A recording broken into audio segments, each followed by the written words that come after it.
जय हिंद, जय भारत। कैसे हो? मैं हूं प्रवीण कुमार प्रजापति, आपके सामने लेकर फिर से एक नया one shot video. Class 10th का चैप्टर है हमारा विद्युत यानी इलेक्ट्रिसिटी, और वन शॉट में हम लोगों ने इसके पहले भी कई सारे वीडियो किए, तो इसकी शुरुआत हम लोग कर देते हैं जल्द ही।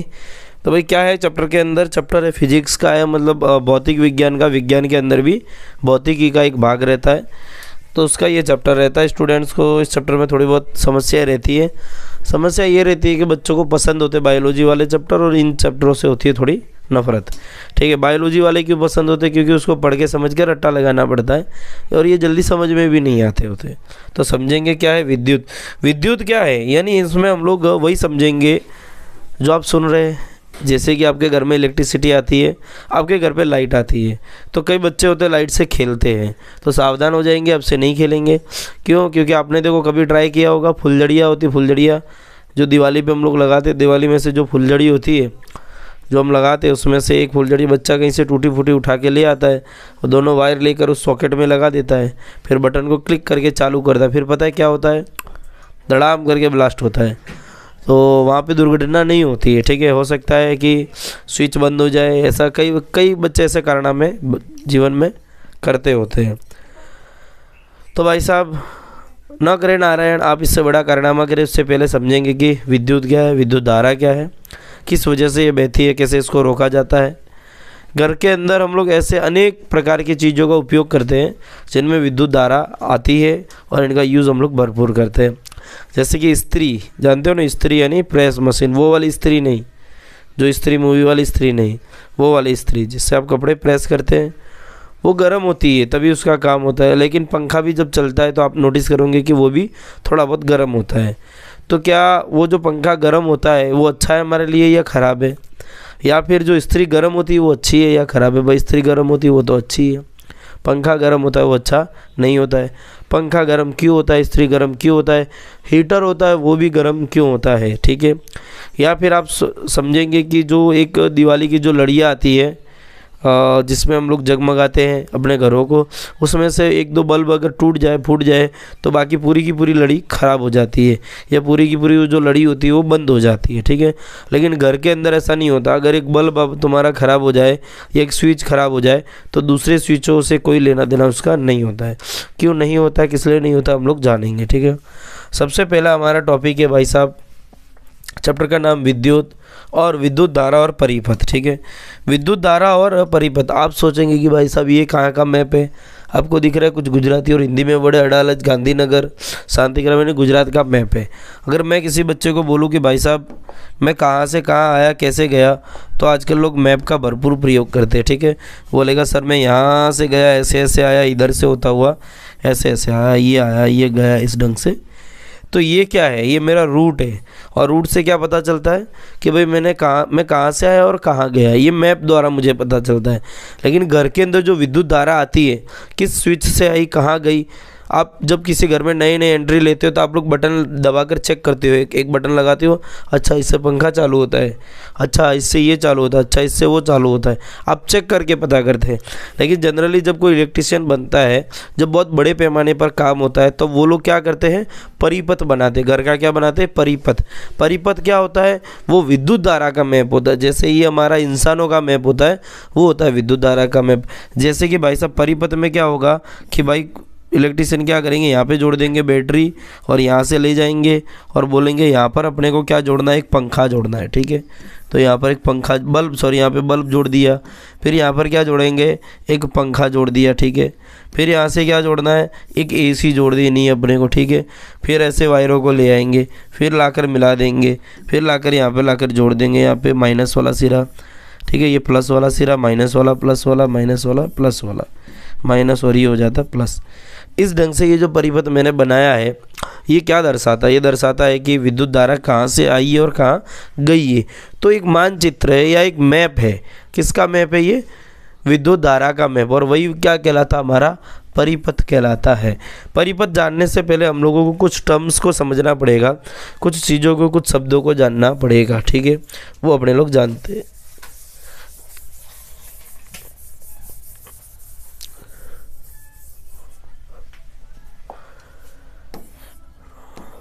ये रहे कुछ टर्म्स है। सबसे पहले यही जानने जरूरी हो जाते हैं, जैसे कि कहीं पे आपको चिन्ह दिया हो, एक बड़ी लीटी, आपको एक बड़ी लीटी दी गई होगी और एक छोटी लीटी दी गई होगी और ऐसे तार लगाया गया होगा।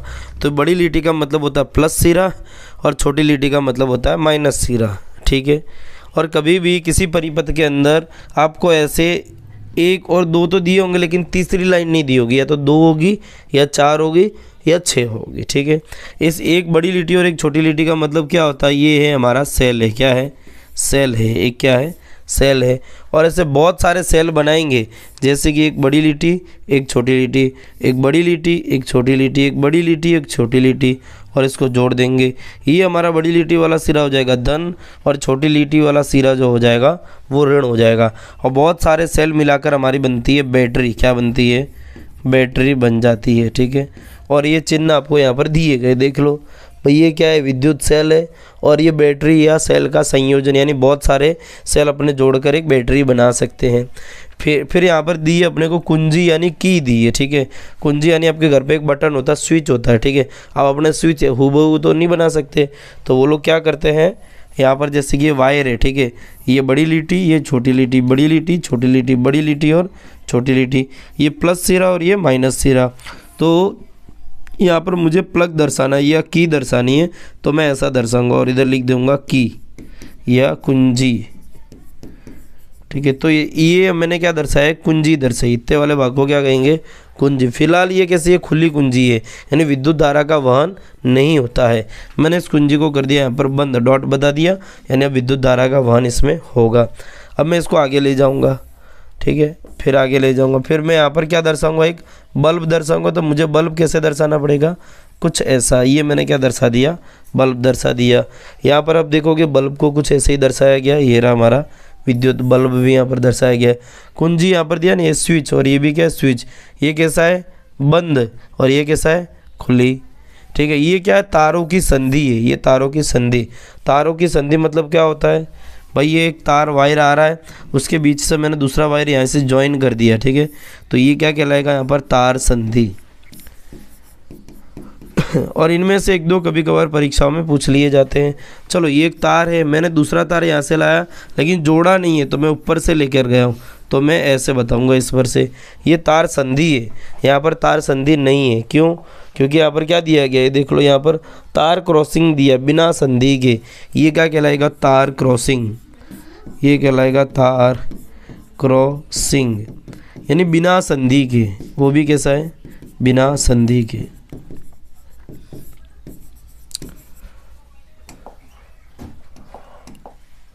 फिर यहाँ पर कुछ ऐसा उबड़ खाबड़ रास्ता सा दिया है, फिर एमीटर है, फिर वोल्ट मीटर है, इनका भी यूज़ अपने समझेंगे। ये जो उबड़ खाबड़ रास्ता अपने को दिया होता है कुछ ऐसा ऐसा सा ऐसा ऐसा ऐसा और ऐसा, इसको अपने बोलते हैं प्रतिरोध, क्या बोलते हैं, प्रतिरोध। बहुत ज़रूरी होता है ये चिन्ह और बहुत काम में आता है आगे अपने। और मान लीजिए इसी उबड़ खाबड़ रास्ते के बीच में अपने एक लीटी डाल देवे, तो इसको कहेंगे चल प्रतिरोध, क्या कहेंगे, चल प्रतिरोध कहेंगे, ठीक है। तो ये क्या हो जाएगा हमारा प्रतिरोध, वो होगा चल प्रतिरोध। अब आप बोलेंगे इतनी सारी चीज़ों को जान के हम लोग करेंगे क्या, तो भाई इनको जानने के बाद हम बनाएंगे विद्युत धारा का परिपथ। जैसे कि जो मैप होता है, तो मैप के अंदर एक ही चीज़ थोड़ी होती है, नया नया आपने मैप देखा होगा या मैप देखना सीखते हैं तो अपने को पता चलता है कि यहाँ से क्रॉसिंग ओवर है, यहाँ से ब्रिज है, यहाँ पे सर्कल है, वो अपने को पता होना चाहिए। नॉर्मली आप किसी को दिखाओ, ले भाई ये मैप लेकर बैठ जा, तो एकदम से तो उसको सब चीज़ें पता नहीं चलती है, ठीक है। तो ये वही विद्युत धारा का परिपथ समझने के लिए इन सब चिन्हों को समझना जरूरी होता है। यहाँ पे मैंने जैसे कि बल्ब लगा दिया, यहाँ पर लगा दिया मैंने एक प्रतिरोध, फिर मैं इसको आगे ले गया। अब इसमें विद्युत धारा कितनी आई और कितनी गई है, ठीक है। तो विद्युत धारा के मापन के लिए यहाँ पर एक यंत्र होता है जिसको अपने बोलते हैं एमीटर, क्या बोलते हैं उसको, ये से दर्शाया जाता है भाई। अब एक बात बताओ, एमीटर का ये सिरा कहाँ से जुड़ा है, ये माइनस वाला है, तो इधर भी क्या लगाएंगे माइनस। और एमीटर का ये वाला सिरा कहाँ से जुड़ा है, बैटरी के धन सिरे से यानी प्लस वाले से, तो इसको बनाएंगे प्लस वाला सिरा, ठीक है। फिर मान लीजिए मुझे वोल्ट मीटर यानी वोल्टेज मापना है कि कितना वोल्टेज है बैटरी का, या ये प्रतिरोध कितना वोल्टेज यूज़ कर रहा है, तो इसके पार्श्व क्रम में यानी यहीं से ज्वाइन करके आपने को यहाँ पर वोल्ट मीटर दर्शाना है। ऐसे अपने वोल्टेज को मापेंगे वोल्ट मीटर दर्शाकर, और वोल्ट मीटर का ये सिरा क्या हो जाएगा, यहाँ वाला धन, और इधर वाला क्या हो जाएगा हमारा ऋण सिरा। तो ऐसी कुछ ज़रूरी चीज़ें अपने को जाननी बहुत आवश्यक हो जाती है। अब समझते हैं विद्युत धारा अर्थात क्या। ठीक है, पहला ही क्वेश्चन है हमारा कि भाई विद्युत धारा अर्थात क्या। क्या बनेगा क्वेश्चन, विद्युत धारा अर्थात क्या, विद्युत धारा अर्थात क्या। तो विद्युत धारा अर्थात क्या परिभाषा क्या हो जाएगी, विद्युत आवेश के प्रवाह की दर को विद्युत धारा कहते हैं। क्या लिखा है, विद्युत आवेश के प्रवाह की दर, दर मतलब क्या हो जाता है बट्टे में समय। ठीक है, और उसका आवेश, आवेश को क्यू से दर्शाते हैं। ठीक है, तो उसको अपने क्या कहेंगे, विद्युत धारा। विद्युत धारा किसे कहेंगे, विद्युत आवेश के प्रवाह की दर क्या कहलाती है, विद्युत धारा कहलाती है। ठीक है, अच्छा यहाँ पर हमारा ये जो क्यू है वो क्या है, क्यू क्या है यहाँ पर, ये क्यू है, ये क्या है, जहाँ क्यू विद्युत आवेश है, क्या है, विद्युत आवेश है।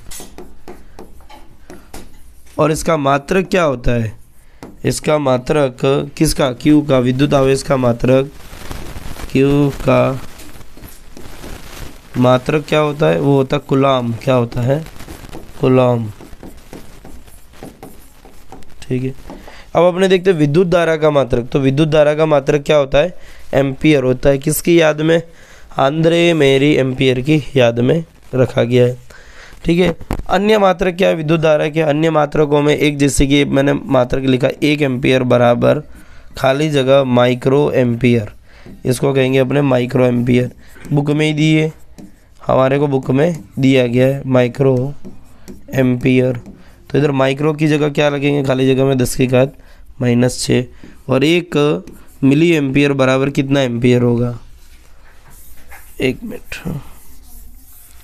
1 माइक्रो एम्पियर बराबर यहाँ पर क्या होगा 10⁻⁻⁶ एम्पियर, और 1 मिली एम्पियर बराबर क्या हो जाएगा 10⁻⁻³ एम्पियर हो जाता है। ठीक है, ये इसको अपने बोलते हैं माइक्रो, इस चिन्ह को बोलेंगे माइक्रो, और इस एम को बोलेंगे मिली।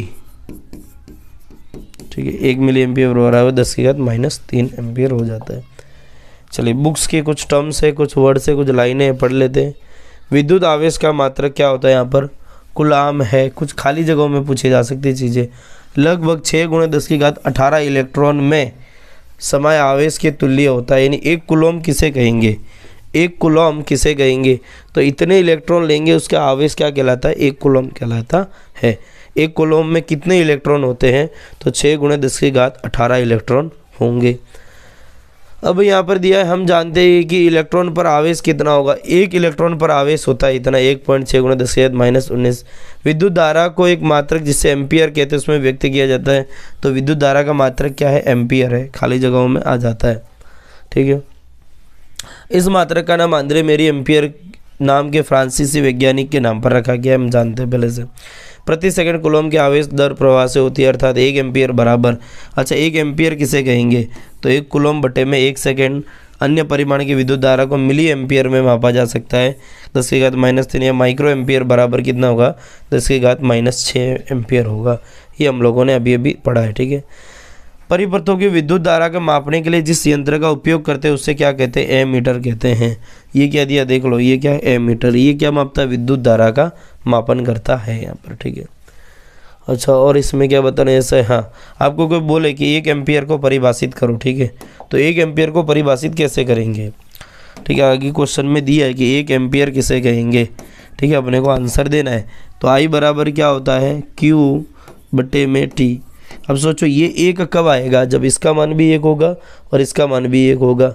तो 1 कूलम आवेश, कितना आवेश होगा, 1 कूलम कितने सेकंड के लिए बहे, 1 सेकंड के लिए बहे, तो विद्युत धारा कितनी होगी, 1 एम्पियर होगी। इसे अपने कहेंगे 1 एम्पियर की परिभाषा। ठीक है, और यहाँ पर देखो परिपथ दिया गया आपको। अब परिपथ में आपको यहाँ पर समझ में आएगा भाई कि ये देखो, ये क्या है, बैटरी, प्लस सिरा माइनस सिरा से विद्युत धारा गई है। ये क्या है, बल्ब है। और ये जो निशान है, ये निशान किसके होते हैं, ये विद्युत धारा की दिशा के होते हैं, कि विद्युत धारा किस दिशा में बहेगी। हमेशा याद रखना, बैटरी के धन से ऋण सिरे की ओर विद्युत धारा बहेगी। इलेक्ट्रॉन किस ओर बहते हैं? इलेक्ट्रॉन इसके विपरीत दिशा में, इलेक्ट्रॉन ऋण से धन की ओर बहते हैं। ठीक है, ये अभी हम लोगों ने जाना इसके बारे में। भाई कुछ इसके प्रतीक है जो चीज़ों का अपने यूज़ करेंगे, बराबर, ये भी हम लोगों ने जान लिया यहीं पे। ठीक है, अब इधर बोला है विद्युत परिपथ का क्या अर्थ है। ठीक है, वही वाला विद्युत परिपथ। अब आप ये मत लिख देना कि इंसानों के लिए जो हमारे लिए मैप होता है विद्युत धारा के लिए वो परिपथ होता है। ठीक है, तो ऐसी कोई बातें नहीं लिखेंगे, वो तो खाली समझाने के लिए। विद्युत परिपथ अर्थात क्या? वह संरचना जिसके द्वारा हमें पता चलता है कि विद्युत धारा किन किन विद्युत साधित्रों से होकर गई है। ठीक है, तो उसका दर्शक जो होगा वो क्या कहलाएगा? विद्युत परिपथ होगा। यहाँ पर विद्युत धारा के मात्रक की परिभाषा देनी है, यानी 1 एम्पियर की परिभाषा देनी है। अभी हम लोगों ने करा। ठीक है, ये हमने अभी कर लिया। 1 कूलम आवेश की रचना करने वाले इलेक्ट्रॉनों की संख्या कितनी होगी? तो 1 कूलम आवेश की रचना करने वाली इलेक्ट्रॉनों की संख्या परिकलित करनी है। ये रहा 1 कूलम आवेश के इलेक्ट्रॉन कितने होंगे, ये रहे। ठीक है, ऐसा ही मात्र कूलम में जो लगभग 6 × 10⁸ इलेक्ट्रॉनों समय आवेश के तुल्य होते हैं। तो 1 कूलम आवेश कितने इलेक्ट्रॉन जनरेट करते हैं? 6 × 10⁸ इलेक्ट्रॉन। ठीक है, इलेक्ट्रॉनों की संख्या क्या हो जाएगी? 6 × 10⁸ इलेक्ट्रॉन होंगे। इलेक्ट्रॉनों की संख्या को कितने में? 1 कूलम में, 1 कूलम आवेश में 6 × 10⁸ इलेक्ट्रॉन होंगे। अगला क्या है भाई? अगला है हमारा विद्युत विभवांतर अर्थात क्या? ठीक है, विद्युत विभवांतर होता क्या है, थोड़ा इसका बेसिक समझते हैं। भाई साहब, हमारे घर में आप जानते हो 2 तार आते हैं, जनरली तो 3 आते हैं, जैसे कि ये वाला आया है, एक रेड वाला आएगा, ठीक है, और एक आएगा ब्लैक वाला। ठीक है, आपको एक बात बताई जाती है कि भाई जो दोनों तार आते हैं वो दोनों के दोनों तार में एक तार होता है लाइव और एक होता है न्यूट्रल, यानी उदासीन होता है। तो उदासीन कौन सा होगा इसमें से? ये ब्लैक वाला कैसा होता है? उदासीन होता है। और ये क्या होता है? लाइव तार बोलते हैं इसको। क्या बोलते हैं? लाइव बोला जाता है, यानी चालू तार बोला जाता है। तो इसका वोल्टेज, इसको यहाँ से धक्का दिया जाता है, यहाँ पर वोल्ट उत्पन्न किया जाता है। वोल्टेज क्या करता है? वही विद्युत धारा के वहन का जवाबदार होता है। अगर वोल्टेज नहीं होगा तो विद्युत धारा वहाँ पर नहीं बहती है। ज़्यादा मात्रा में विद्युत धारा ले जानी है तो वहाँ पर विभवांतर यानी वोल्टेज होना ही चाहिए। आपने सुना होगा कि जो ट्रेन होती है उसके ऊपर कहीं न कहीं लिखा होता है, या ट्रेन के पटरियाँ होती है वहाँ पर एक साइन बोर्ड लगा होता है कि भाई इतने वोल्टेज का खतरा है, सावधानी रखें। वहाँ पर बहुत 1000 वोल्टेज का, 25,000 वोल्ट और 30,000 वोल्ट ऐसा। और हमारे घर पे जो विद्युत धारा नॉर्मली जो आती है शहरों के अंदर, वो कितने वोल्ट की होती है? तो 220 वोल्ट पे सेट किया जाता है। ठीक है, तो यहाँ से विद्युत धारा आती है अंदर, ठीक है, और यहाँ से वापस रिटर्न होती है। तो ये कितने वोल्ट पे सेट किया जाता है? ये 0 वोल्ट पे। इसीलिए ये क्या होता है? उदासीन। आपने सुना होगा, आप जब इलेक्ट्रिशियन आए तो उनसे पूछना कि जो 2 वायर है दोनों में से दोनों में झटके लगेंगे, तो बोलेंगे नहीं जी एक ही में झटका लगता है। ये किस में लगता है? वो इसमें लगता है, इसमें झटका नहीं लगता है। और इनके बीच में जो वोल्ट डिफरेंस होता है, यानी इधर 220 है और इधर 0 है, तो इसका अंतर क्या कहलाएगा? विभवांतर। अब इसमें अंतर कितना मिलेगा? 220 वोल्टेज का मिलेगा। आपने गाना सुना होगा, कौन सा? सुल्तान फिल्म का, लगे 440 वोल्ट छूने से तेरे, कितना? 440 वोल्ट लगता है ना, क्या छूने से तेरे, इतने करंट का झटका लगता है। अब आप एक चीज़ नोटिस करना, शहरों में लोग इतने नहीं मरते जितने ग्रामीण इलाकों के लोग क्या होते, बिजली के झटकों से मर जाते हैं। एक आंकड़ा उठा के देखते तो ग्रामीण इलाकों के लोग ज़्यादा मरते हैं। अगर कोई 1000 लोगों की बस्ती पे हम लोग कंपेयर करें, 1000 बस्ती का गाँव और 1000 बस्ती का छोटा सा शहर का किसी भाग को कंपेयर करेंगे तो 1000 वालों के अंदर मौत की खबर ज़्यादा मिलती है। ऐसा अगर अपने 10,000 पे लेते, ठीक है, 10,000 लोग अगर शहर के लेंगे और 10,000 लोग अगर हम लोग गांव के लेते हैं, ठीक है, तो बिजली से मरने वालों की संख्या गांव में ज़्यादा होती है। कारण क्या होता है? क्या वो पढ़े लिखे नहीं है? ऐसी बात नहीं होती है, क्योंकि हमारे घर पे जो विद्युत धारा आती है उसको सरकार सेट करती है कितने पे? 220 से 0 पे, यानी इसका अंतर कितना रखा जाता है? 220 वोल्ट का। लेकिन गांव में जो वायर आता है, आप जानते हैं खंबे होते हैं, ठीक है, और खंबे के ऊपर से तार को लाया जाता है दूसरे खंबे तक, ऐसा तीसरे खंबे तक। बराबर। तो इसके अंदर से जो विद्युत धारा बहती है वो बहुत हाई वोल्टेज की होती है, ठीक है, बहुत ज़्यादा हाई वोल्टेज की। अब लोग क्या करते हैं, इसमें से चोरी करते हैं। चोरी करने के लिए क्या करते हैं, यहाँ से जो दो तार आ रहे हैं, एक यहाँ पर कुछ वायर जैसा डाल देंगे और एक वायर यहाँ डाल देंगे, बस यहाँ से ही अपने घर में इलेक्ट्रिसिटी का यूज़ करेंगे। और मान लीजिए उस इलेक्ट्रिसिटी के अंदर किसी बच्चे का हाथ चिपक जाता है तो भाई खेल खलास, उसका गेम ओवर। क्योंकि इतना हाई वोल्टेज में तुम लोग डायरेक्टली वायर घर पे ला रहे हो, ये मूर्खता वाली बात हो रही है। भले आप चोरी कर रहे हो, ठीक है, लेकिन इस चोरी का परिणाम कभी ना कभी भुगतना पड़ सकता है लोगों को, ठीक है। तो यहाँ पर हम लोग क्यों नहीं मरते शहरों में, क्योंकि भाई साहब वहाँ पर अलग मीटर लगे हो, तो मीटर के अंदर वो सेटिंग की हुई होती है, ठीक है। क्या सेटिंग की हुई होती है कि वोल्टेज कितना हो, 220 वोल्टेज हो, या वोल्टेज का अंतर हो कितना हो, 220 वोल्ट हो, और इसी को अपने बोलते हैं विभवांतर, ठीक है। इसकी परिभाषा समझेंगे। अभी हमने थोड़ा फील समझा कि वोल्टेज है क्या, ठीक है। अब हम समझते हैं परिभाषा। किन्हीं दो बिंदुओं के बीच विद्युत विभव के अंतर को विभवांतर कहते हैं। इसे वोल्टेज भी कहा जाता है। विभवांतर को मापने के लिए वोल्ट मापी का इस्तेमाल किया जाता है, यानी वोल्ट मीटर का। किसका? Volt meter. विभवांतर की इकाई वोल्ट है। देखो इसका फॉर्मूला बनता है, दो बिंदुओं के बीच विभवांतर क्या होता है, तो किया गया कार्य बट्टे में क्या होता है, आवेश। इसकी परिभाषा क्या बनेगी, एकांक आवेश पर किए गए कार्य को एकांक आवेश के कार्य को विभवांतर कहते हैं, विभवांतर कहते हैं। यानी या फिर हम ऐसे भी कह सकते हैं कि जो एक आवेश है, उस एक आवेश को किसी एक क्षेत्र से दूसरे क्षेत्र तक लाने में, एक क्षेत्र से दूसरे क्षेत्र तक लाने में जो कार्य होता है उसी को अपने विभव कहेंगे।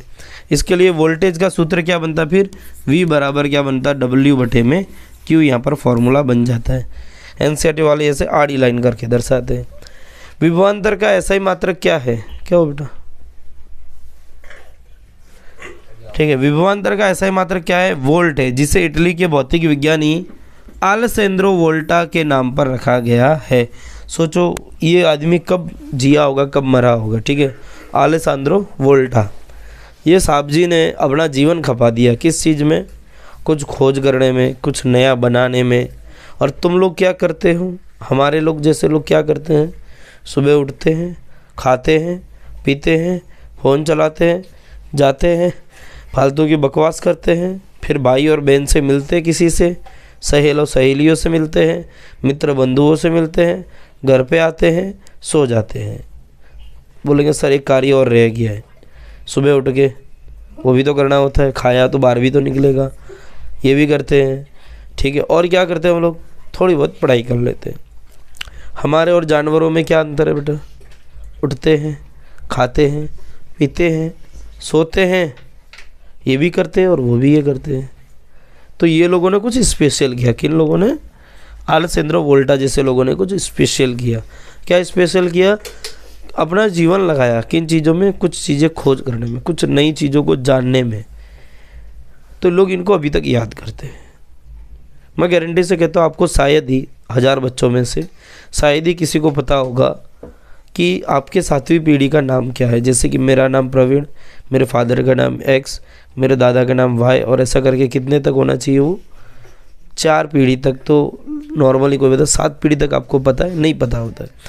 खुद के दादा परदादा को लोग भूल जाते हैं, बोलते इतना कौन याद रखे, हमें तो पता ही नहीं है, ठीक है। लोग इतना भी याद नहीं रखते। और हम लोग किसको याद रखते हैं, आलेसेंद्रो वोल्टा को, जिसका हमारा और इसका कोई लेना देना भी नहीं है। अपने को नहीं पता कि पड़ोसी के दादा परदादा का नाम क्या है, लेकिन ये इटली और फ्रांस के लोगों का अपने को नाम पता होता है। इनकी भी औलादें जिंदा होगी तो वो भी 4थी पीढ़ी तक ये उनके परदादा रहे होंगे, या भी 5वीं 6ठी पीढ़ी बीत रही होगी, ठीक है। और उनके लोगों को अपने याद करते हैं। तो इन्होंने कुछ उखाड़ा जीवन में। हमारे जैसे बैठे बैठे तालियां नहीं बजाई बेटा, सिर्फ तालियां बजाने से कुछ नहीं होता है, ठीक है। तालियां बजाने वालों का सच जानते हो ना, एनसीईआरटी में हिंदी में एक चैप्टर आता है 9वीं में कि तालियों बजाने वालों का सच। वही करते हैं लोग, ऊपर से तालियां बजाते हैं, अंदर से बड़े दुखी होते हैं। चैप्टर पढ़ा था, 9वीं में आता है कि 10वीं में, 9वीं में आता, क्षितिज है ना बुक है। यदि किसी विद्युत धारावाही चालक के दो बिंदुओं के बीच एक कूलम आवेश को एक बिंदु से दूसरे बिंदु तक ले जाने में 1 जूल कार्य किया जाए तो इन बिंदुओं के बीच का विभवांतर 1 वोल्ट होगा।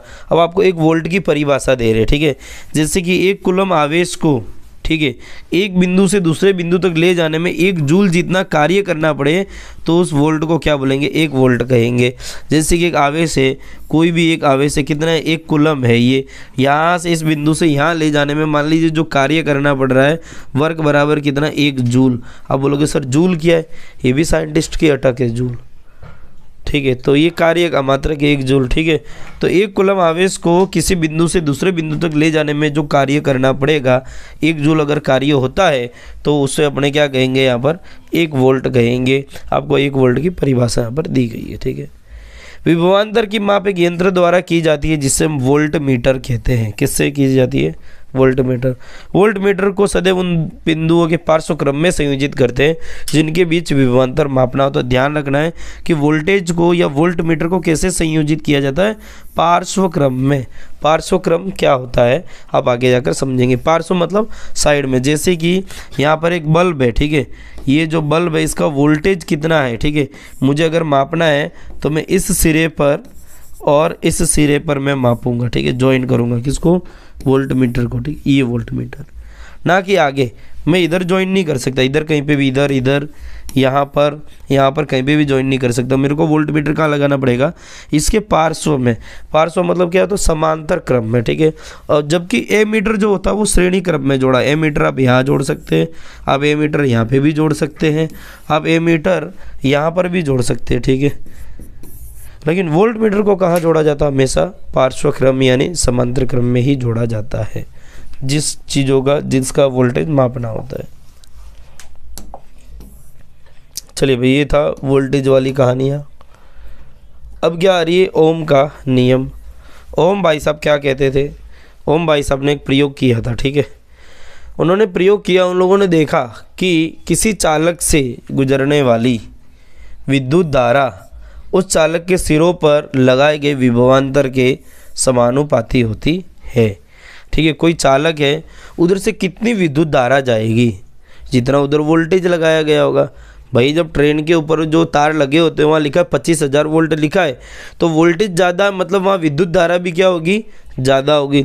अब ज़्यादा विद्युत धारा के चक्कर में तुम वहाँ पे जाके टच करके कभी देख लेना, घर पे इसे प्रयोग ना करें क्योंकि घर पे इतनी विद्युत धारा होती नहीं है, रेलवे स्टेशन पर ही होता है। तो भैया टच करने की हिम्मत भी मत करना। अगर कर लेते तो क्या होता मैं बता देता हूँ। अगर हम कर लेते हैं तो आपने एक फ़िल्म देखी होगी, आई करके एक फ़िल्म, जिसमें वो कोई इंजेक्शन लगाता है, साउथ की फिल्म है, और चेहरे पे पूरे गुमड़े गुमड़े हो जाते हैं उसके, ठीक है। उसमें लास्ट में उसका बदला लेता है, ठीक है, वो आई फिल्म का जो हीरो होता है, बदला लेने के लिए क्या करता पता है उसको, ट्रेन के ऊपर मारता है। और ट्रेन के ऊपर जब मारता है तो वो मारते मारते के चक्कर में वो जिस हथियार से मारता है लोहे का होता है, और तार में चिपक जाता है, ये तार को छू जाता है, तो फिर उसका क्या हो जाता पता है, वो भुन जाता है मस्त, किस हिसाब से चेहरा दिखाने लायक नहीं होता आदमी। वो तो सोचो उसमें बच भी जाता, मूवी में लास्ट में दिखाया कि वो बच गया है, लेकिन ऐसा होता नहीं है वास्तविकता में, आदमी बचता नहीं है। 440 वोल्ट का जो झटका लगता है ना, उधर से भी आदमी मर जाते हैं। तो ट्रेन का 25,000 वोल्ट का झटका था। तो कहने का मतलब विद्युत धारा ये विभवांतर के समानुपाती होती है, ठीक है। गुजरने वाली विद्युत धारा उस चालक के सिरों पर लगाए गए विभवांतर के समानुपाती होगी। मतलब विद्युत धारा बढ़ाएंगे तो ये वोल्टेज भी बढ़ेगा, या वोल्टेज बढ़ेगा तो उतनी मात्रा में विद्युत धारा बढ़ती ही जाएगी। हमने यहाँ पर वोल्टेज लगाया 220 वोल्ट, तो वहाँ पे करंट लगेगा, ठीक है। 440 वोल्ट में और ज़्यादा लगेगा, ठीक है। 25,000 वोल्ट में आदमी ख़त्म भी हो सकता है, बच्चे भी ना, चिपक जाएगा तारों से, ठीक है।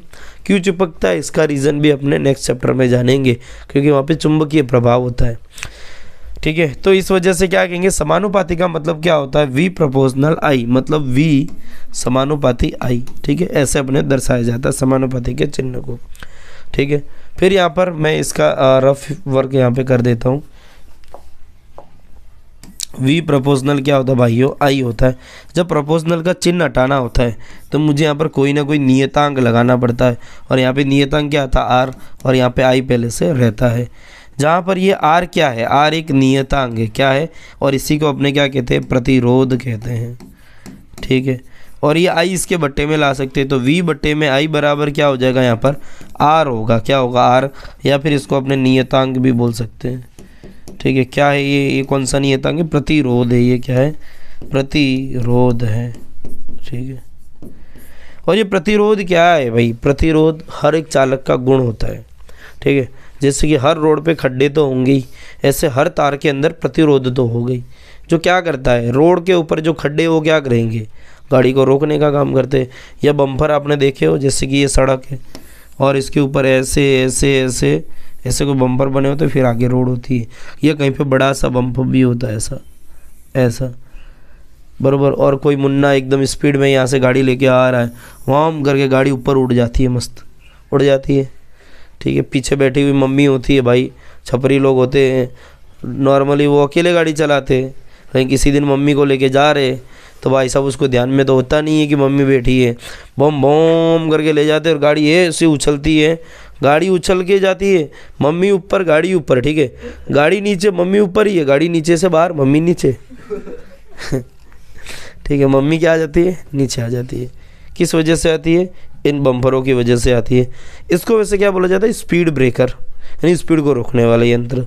ठीक है, ये यहाँ पे भी गाड़ी अपने को स्लो करनी पड़ती है। सब मस्त ऐसे गाड़ियों के वो शॉकर की चेकिंग होती है, किसका अच्छा काम करता है, डिचक डिचक डिचक डिचक डिचक डिचक डिचक, ऐसा मतलब इसके ऊपर। तो ये क्या है? स्पीड ब्रेकर है। स्पीड ब्रेकर का काम क्या है? गाड़ी की स्पीड को रोकना।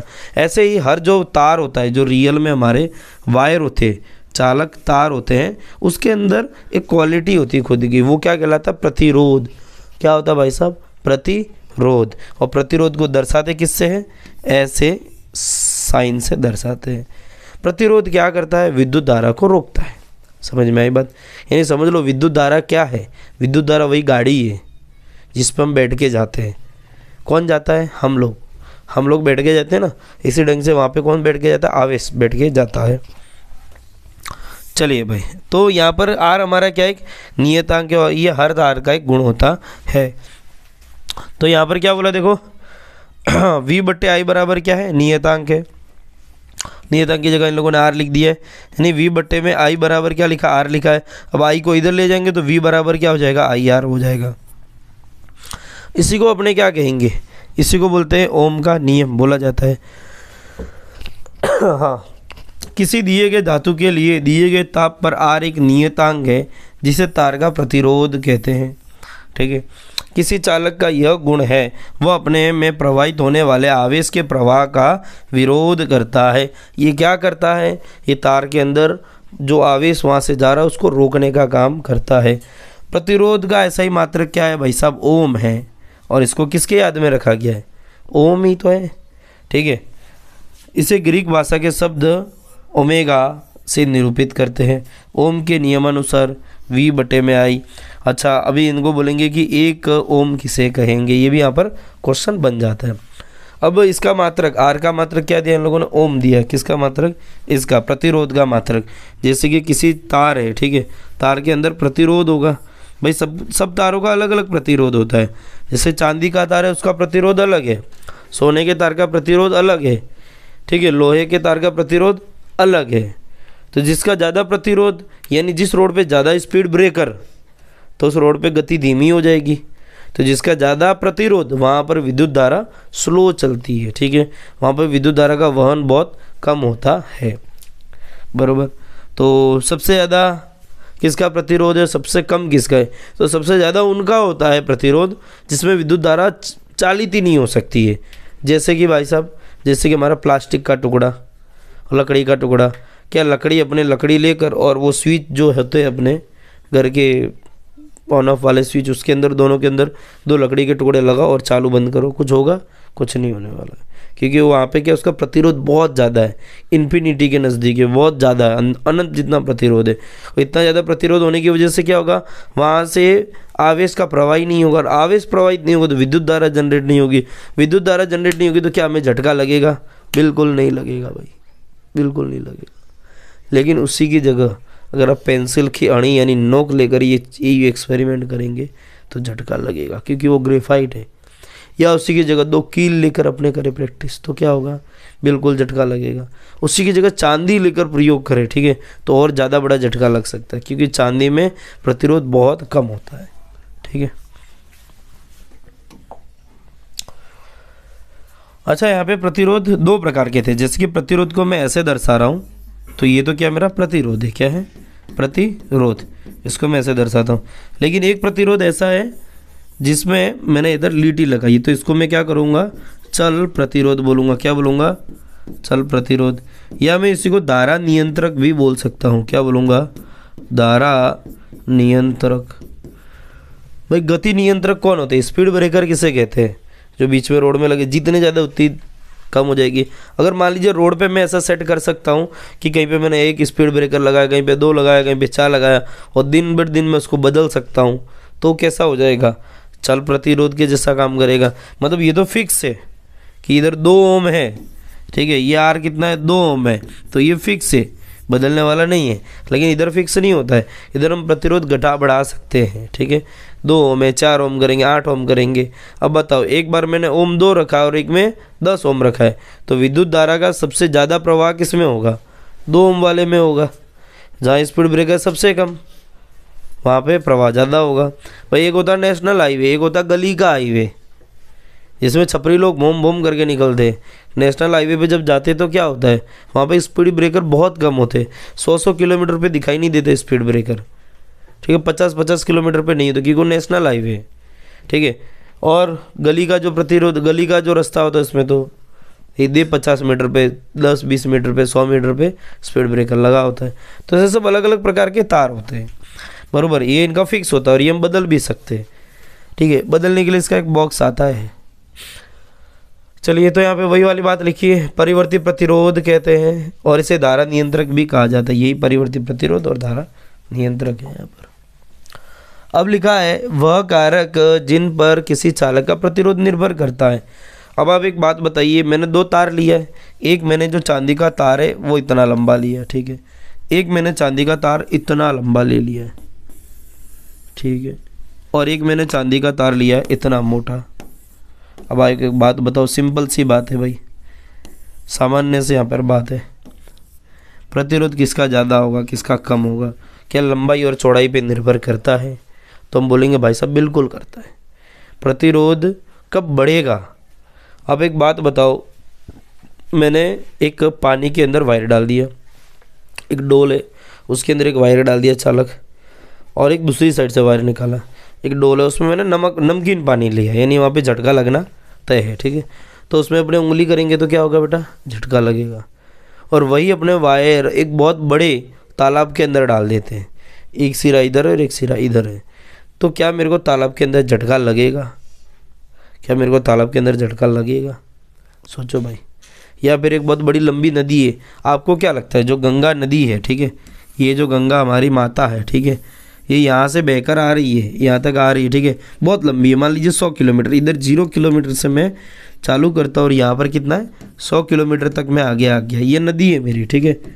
और मैंने यहाँ पर बहुत हाई वोल्टेज का तार इसमें छोड़ दिया, ठीक है, एक तार छोड़ दिया, ठीक है, कितने वोल्टेज का है समझ लो, 2, भले 1 या 2 छोड़ देते, ठीक है, कितने वोल्टेज का, मान लीजिए 2000 वोल्टेज का है।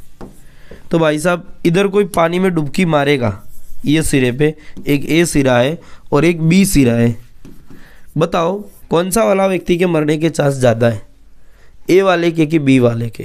तो आप बोलोगे सर ए वाले के मरने के चांस ज़्यादा है, तो भाई बी वाला क्यों नहीं मरेगा? क्या हुआ?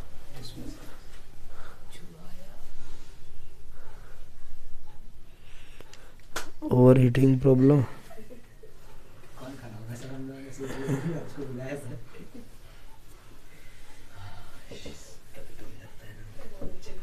कोई प्रॉब्लम नहीं। चलिए भाई, तो यहाँ पर क्या हुआ, आप सोच सकते हैं कि भाई ए और बी 2 सिरे, तो झटका कहाँ व्यक्ति को ज़्यादा लग सकता है, ए वाले पे। बी वाला सिरा तो कितना दूर है, 100 किलोमीटर पे, मतलब वहाँ झटका व्यक्ति को ना के बराबर या ना भी लगे, बिल्कुल नहीं लगेगा भाई, 100 किलोमीटर बहुत ज़्यादा दूरी हो जाती है। मतलब दूरी पे जाने पे क्या हो रहा है, विद्युत धारा का प्रवाह वहाँ इतना हो ही नहीं रहा है, मतलब क्या हो रहा है, लंबाई बढ़ा रहे तो क्या प्रतिरोध भी क्या हो रहा है, बढ़ रहा है। सीधी बात, आपको यहाँ पर एक चीज़ पता चली कि लंबाई बढ़ाने पर क्या बढ़ा है, प्रतिरोध बढ़ा है। प्रतिरोध कैसे बढ़ेगा, तो तार की लंबाई पे निर्भर करता है। तो प्रतिरोध समानुपाती लंबाई लिखूंगा मैं यहाँ पर, लंबाई बढ़ाऊंगा तो प्रतिरोध भी बढ़ेगा। एक अपने ले लिया 100 मीटर लंबा तार और एक ले लिया 100 किलोमीटर का तार, तो भाई प्रतिरोध बढ़ेगा। अगर प्रतिरोध नहीं बढ़ता तो एक सिंपल सी बात है, विद्युत धारा कहाँ ज़्यादा बनती है, शहरों में ज़्यादा बनती है। आज मैं जिस शहर में रह रहा हूँ वहाँ 24 आवर्स इलेक्ट्रिसिटी आती रहती है, लेकिन गांव में लाइटें नहीं आती इतनी ज़्यादा, वहाँ लाइटें आती जाती रहती है। क्यों बोलेंगे, वहाँ इतनी हम जनरेट ही नहीं कर पाते या इतनी सप्लाई नहीं दे पाते। क्यों नहीं दे पाते, चलो मान लीजिए मैं वहाँ तक वायर पहुँचा देता हूँ, मान लो मैं वहाँ तक वायर पहुँचा देता हूँ, तो वो कितना दूर होगा, 100 किलोमीटर दूर शहर से होगा, गांव वाला एरिया 200 किलोमीटर दूर होगा। तो वहाँ विद्युत वायर पहुँचा भी देंगे तो क्या वहाँ तक विद्युत धारा पहुँच पाएगी, आप सोचो, नहीं पहुँचेगी, क्योंकि लंबाई बढ़ने पर प्रतिरोध भी क्या होता है, बढ़ जाता है। तो क्या होगा, वहाँ पे विद्युत धारा नहीं पहुँच पाएगी। अब एक दूसरी सिंपल सी बात है कि भाई अपने को ज़्यादा विद्युत धारा ले जानी है तो मैं क्या करूँगा, क्या पतला वायर लूँगा कि मोटा वायर लूँगा।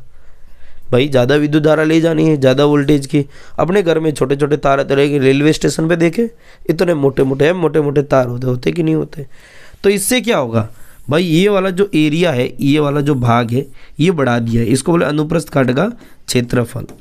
ये बढ़ाएंगे तो प्रतिरोध कम होगा, क्या होगा, ये बढ़ाएंगे तो प्रतिरोध कम होगा। और ये उल्टी बात है, तो मतलब ये विलोमानुपाती कहा जाएगा, यानी प्रतिरोध इधर कहाँ निर्भर करेगा, 1/a के जैसा। समझ में आई बात।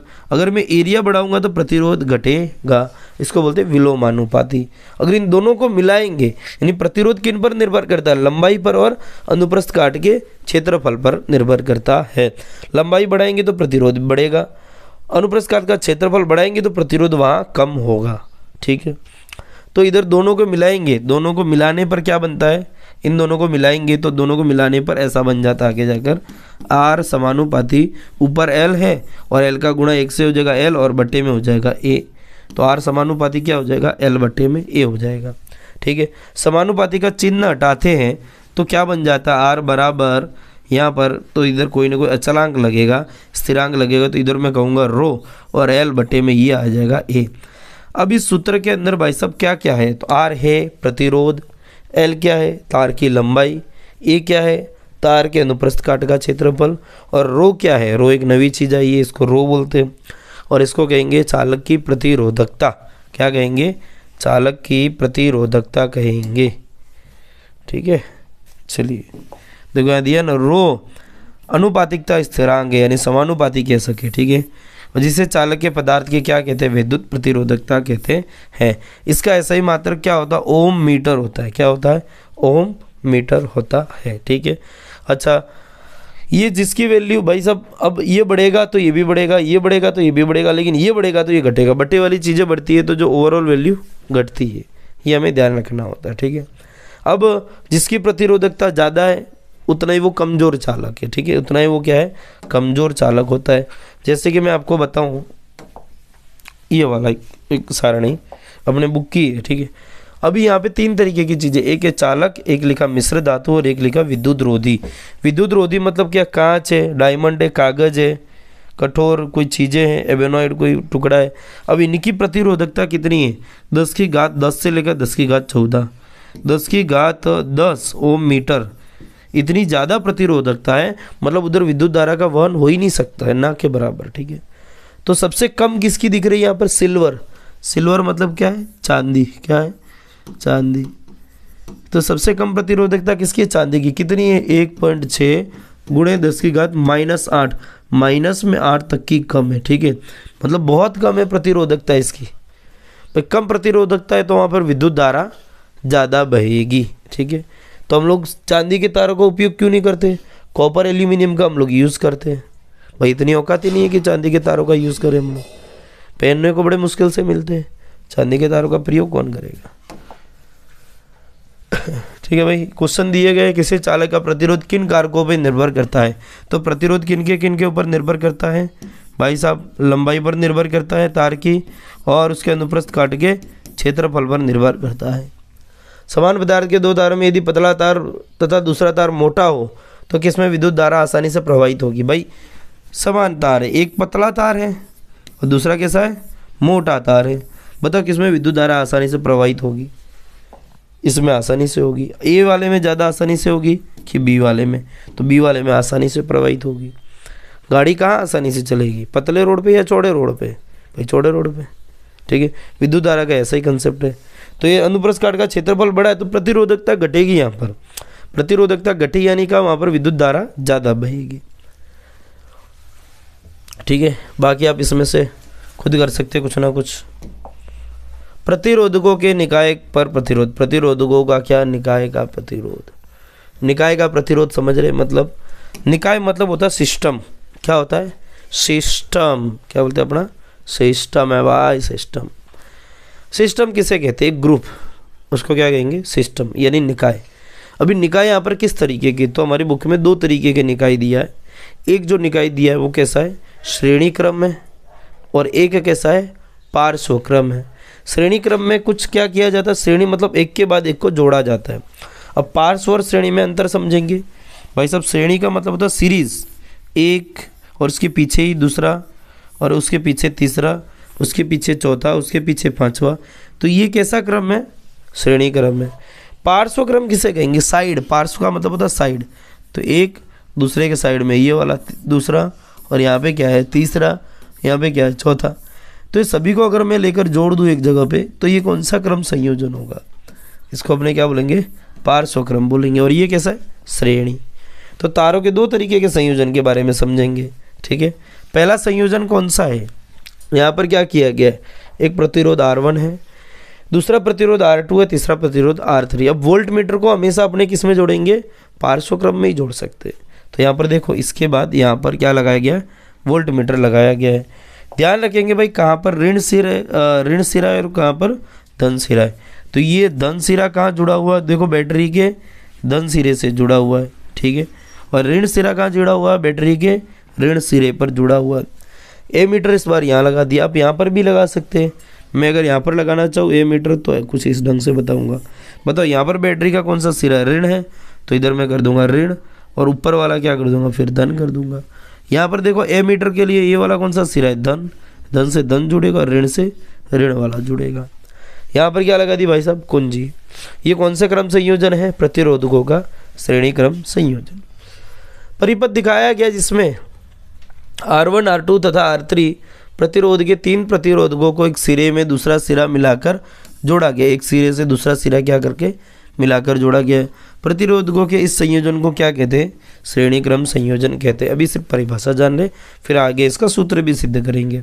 ठीक है, अगला वाला जो संयोजन अपने को देखना है, ये कौन सा संयोजन है बताएंगे आप लोग? ये कौन सा है? तो ये कौन सा है? चित्र में प्रतिरोधकों का एक ऐसा संयोजन दिखाया गया जिसमें तीन प्रतिरोध एक साथ x तथा y बिंदुओं पर संयोजित है। तीन प्रतिरोधकों को एक साथ जोड़ा गया। देखो ऐसे ऐसे। हम लोग परिभाषा कैसे लिखें? दो या दो से अधिक प्रतिरोधकों के सिरों को मिलाकर एक साथ जोड़ा जाए तो इस प्रकार के संयोजन को क्या कहेंगे? प्रतिरोधकों का पार्श्वक्रम संयोजन कहेंगे। वोल्ट मीटर हमेशा किस में लगेगा भाई? पार्श्व में ही लगता है। ठीक है, ये इस बार यहाँ पर ए मीटर लगा दिया है। ये माइनस सिरा, ये प्लस सिरा। तो ए मीटर कहीं पर भी लगा सकते हैं। अब यहाँ लगाओ, अब यहाँ लगाओ, अब यहाँ लगाओ, कोई बड़ी बात नहीं होती है। ठीक है, ये कौन सा क्रम था भाई साहब? पार्श्व क्रम था। अब इनके सूत्र सिद्ध करने हैं। किसके? श्रेणी क्रम संयोजन का सूत्र कैसे प्राप्त करेंगे? चित्र में देखो, मैंने एक प्रतिरोध R1 लगाया, दूसरा प्रतिरोध R2 लगाया, तीसरा प्रतिरोध क्या है? R3 लगाया है। पानी दे दो ना यार कोई।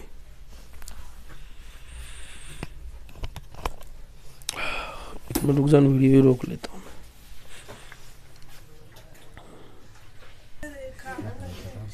चलिए शांति। ओ बेटा जी, किस्मत की हवा कभी नरम कभी गरम। ओ बेटा जी,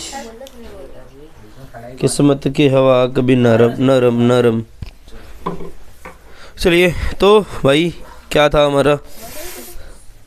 श्रेणी क्रम संयोजन के बारे में हम लोग समझ रहे। फिलहाल दिव्या ध्यान देगी।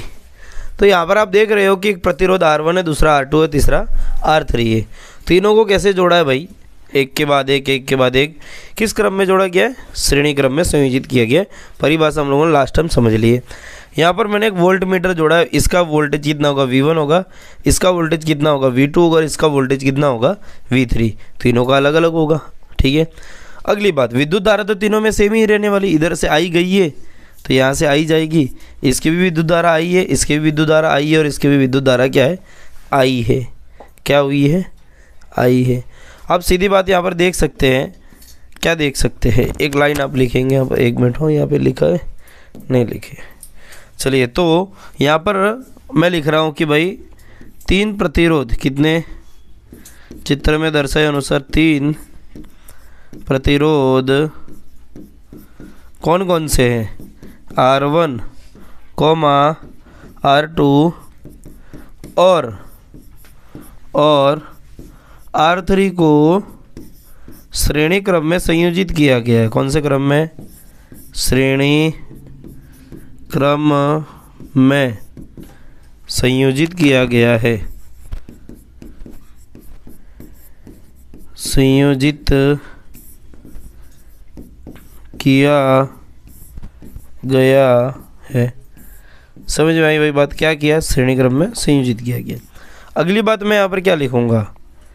अगली बात मैं लिखूँगा तीनों का विभवांतर क्रमशः क्या पता है? विभवांतर क्रमशः V1, V2, V3 है। कॉमा नहीं, यहाँ पर लिख देंगे और V3 है। प्रवाहित विद्युत धारा कितनी होगी? अतः कुल विभवांतर मैं यहाँ लिखूँगा, विभवांतर वो होगा V बराबर V1 plus V2 plus V3 होगा, ठीक है। और ओम के नियमानुसार हम लोग जानते हैं, ओम के नियमानुसार, ठीक है। ओम का नियम यहाँ पे क्या कहता है? V बराबर IR, और V1 बराबर क्या हो जाएगा? IR1, और यहाँ पर V2 बराबर क्या हो जाएगा? IR2, तथा V3 बराबर क्या हो जाएगा? IR3, ठीक है। यहाँ पर विद्युत धारा तो सब में सेम है, तो जहाँ V दिख रहा है वहाँ पर क्या लिखूँगा? मैं IR रख दूंगा, यानी समीकरण 1 में रखने पर ये समीकरण 1 हो जाएगा। तो इधर क्या हो जाएगा? V की जगह IR बराबर V1 की जगह क्या हो जाएगा? IR1 प्लस V2 की जगह क्या कर दूंगा? यहाँ पे लिखा है IR2 प्लस V3 की जगह क्या कर दूंगा? IR3। अब यहाँ पर आप देख सकते हैं कि तीनों के पास I कॉमन है। क्या है? I इसके पास भी, I इसके पास भी है, I इसके पास भी है। I बाहर आएगा, अंदर क्या बचेगा? R1 plus R2 plus R3। तो यहाँ पर क्या बचा? IR। अब आप देखो भाई, I इसके पास भी, I इसके पास भी है, या ये गुणे में I है, बट्टे में ले जाओगे तो I से I कट जाएगा, बचेगा क्या यहाँ पर? R बराबर R1 plus R2 plus R3। तो ये क्या निकला मेरा? कुल प्रतिरोध या तुल्य प्रतिरोध का सूत्र। जब मैं प्रतिरोधकों को श्रेणी क्रम में संयोजित करूं तो कुल प्रतिरोधकों का सूत्र क्या आ जाएगा? यही आएगा। अतः एक का अगर मैं यहाँ पर लिखूँ 2 ओम है, दूसरे का 3 है, तीसरे का 4 है, तो सबको फिर मुझे जोड़ना पड़ेगा अंत में, ठीक है। तो ये है इसका फॉर्मूला, इसका सूत्र, इसका डायग्राम, सॉरी डायग्राम नहीं, ये परिपथ हो जाएगा। तो परिपथ का चित्र यहाँ पर मैंने दिया, ये चित्र आपको बनाना है और इस ढंग से आपको लिखना है। 3 मार्क्स में क्वेश्चन आता है बोर्ड के एग्जाम में, कहीं कहीं पे 4 में भी आ जाए अगर भटक कर, तो ये इतना ही लिखना रहता है। अगला हमारा रहता है पार्श्वक्रम में संयोजन। पार्श्वक्रम में संयोजन जब करते हैं तो यहाँ पर आप एक चीज़ साफ साफ देख सकते हैं क्या क्या किया गया है। तो यहाँ पर वो जो किया गया मैं वही लिखूँगा। 3 प्रतिरोध R1, R2 और R3 को श्रेणी क्रम में संयोजित किया गया है। श्रेणी क्रम में संयोजित किया गया है, सॉरी पार्श्वक्रम किया गया है। पार्श्वक्रम कैसे, सिरों को पकड़ के जोड़ दिया है, इधर से सिरों को पकड़ के जोड़ दिया है। अब यहाँ पर क्या है, प्रतिरोध R1, R2 और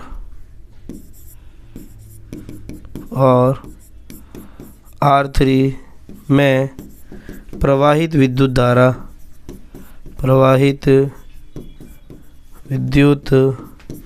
धारा क्रमशः कितनी है, सबकी अलग अलग विद्युत धारा होगी। एक में अगर R1 है तो इधर विद्युत धारा जाएगी I1, इसकी होगी I2 और इसकी क्या होगी I3। जब हम पार्श्वक्रम में संयोजित करते हैं तो वोल्टेज सबका एक समान होता है, ठीक है। तो विद्युत धारा क्रमशः कितनी है, R1 की कितनी है I1 है, R2 की कितनी है I2 है और R3 की कितनी है I3 है, ठीक है। यहाँ पर हमने एक और लाइन लिखनी होगी, वो क्या है, विभवांतर तीनों का समान है। क्या विभवांतर एक समान कितना है, एक समान V है तीनों का। अलग अलग क्या है, विद्युत धारा। अब विद्युत धारा अलग अलग है तो हम जोड़ सकते हैं, इसलिए कुल विद्युत धारा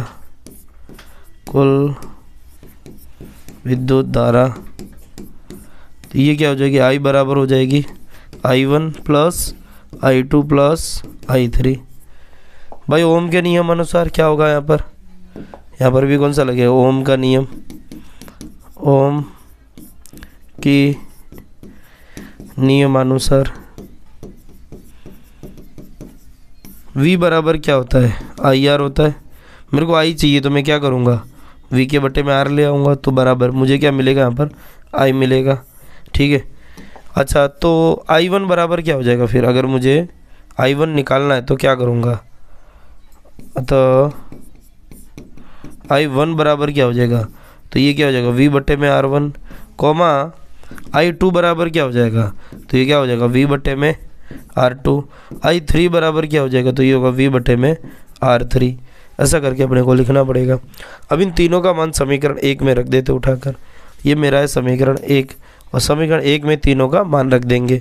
तो V की जगह क्या हो जाएगा, I की जगह क्या हो जाएगा V बट्टे में R बराबर I1 की जगह क्या करेंगे V बट्टे में R1 प्लस I2 की जगह क्या करेंगे V बट्टे में R2 प्लस I3 की जगह क्या करेंगे V बट्टे में R3 कर देंगे।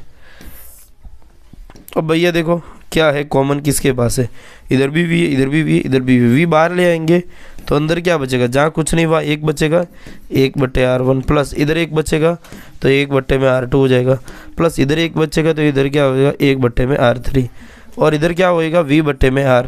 अब जानेंगे भाई V से V कट जाएगा तो इधर कुछ नहीं तो क्या बचेगा 1 बचेगा। अब फाइनली हमारा फॉर्मूला क्या होगा, यहाँ पर 1 बट्टे में R बराबर 1 बट्टे में R1 प्लस 1 बट्टे में R2 प्लस 1 बट्टे में R3।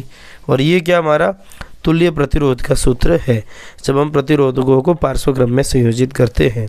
ठीक है भाई साहब, आपको लिखना है लिख लो, स्क्रीनशॉट पढ़ना है स्क्रीनशॉट पढ़ लो, आंखों में फ़ोटो पढ़ना है आंखों में फ़ोटो पढ़ लो।